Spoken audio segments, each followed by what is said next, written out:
সালামু আলাইকুম সুপ্রিয় দর্শক, নবম পর্বে আপনারা দেখতে পাচ্ছেন সম্মিলিত ইন্টিগ্রেটেড ফসল চাষের বর্তমান অবস্থা, যেখানে কাটিংয়ের পাশাপাশি ভেন্ডি বা ঢ্যাঁড়সে ফলন হয়েছে। আজকে আমরা এই ঢ্যাঁড়স উত্তোলন করতে এসেছি। সেখানে আমাদের কাটিংয়ের গরুর ফার্মের যে খাবারের ঘাসের বর্ধনশীল ঘাস দেখতে পাচ্ছেন, এর আগের পর্বগুলোতেও দেখেছিলেন। তো ঘাসের ফাঁকে ফাঁকে ডাঁটা শাক দেখা যায়।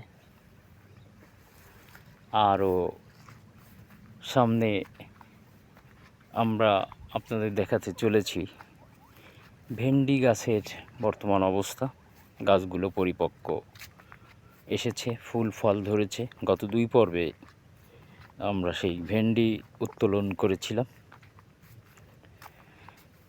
তো এবার দেখতে পাচ্ছেন কলার ঝাড়, খুব কাছ থেকেই আপনাকে দেখাচ্ছি। এই দেখেন, কলা এক কাইন হয়েছে। তো আর আছে কি না চলেন দেখি, খুঁজতে থাকুন।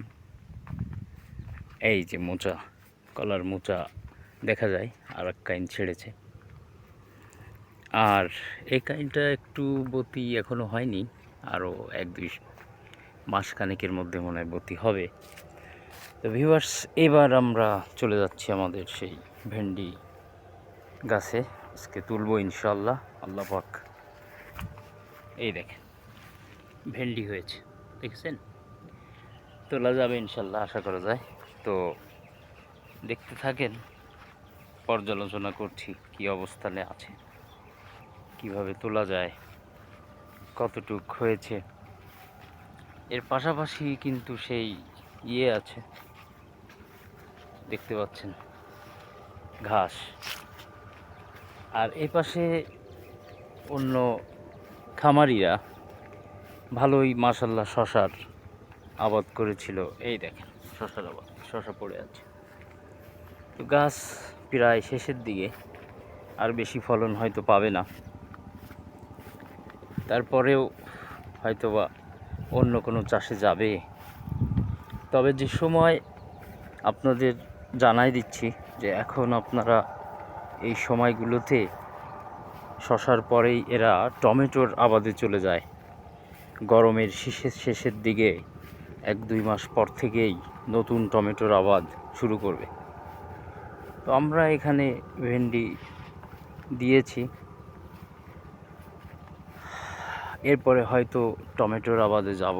এই দেখেন একটা টমেটো গাছ বড় হয়ে গেছে। তো ভিউয়ার্স, দেখতে থাকেন ইনশাল্লাহ। আমরা ভেন্ডিগুলো ওই পাশ থেকে তোলা শুরু করব। এখানে রাস্তার পরে কিছু পাতা চলে এসেছে, সেটে দিতে হবে। এই দেখ, আর এখানে যে কদু গাছটা দিছিলাম, এই কদু গাছটা বড় হয়ে এই বনের দিকে চলে যাচ্ছে। এখানে খুঁটি দিয়ে একটা ব্যবস্থা করাটা দরকার। যাই হোক ভিউয়ার্স, সেটা পরে করছি। এখন চলেন আমরা আজকে ভেন্ডি উত্তোলন শুরু করি। আস্তে আস্তে কিছুটা দেরি হয়ে গেল, যে কারণে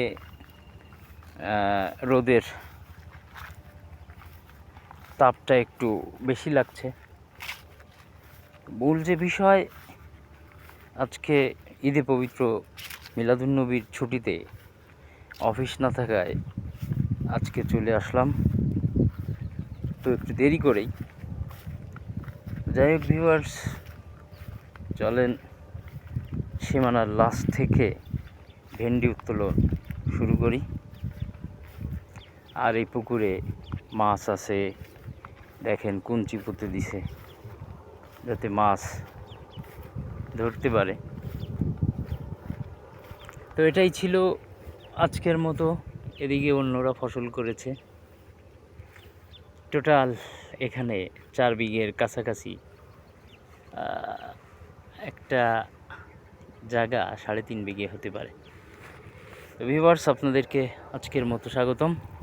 ভালো থাকবেন। আসসালামু আলাইকুম।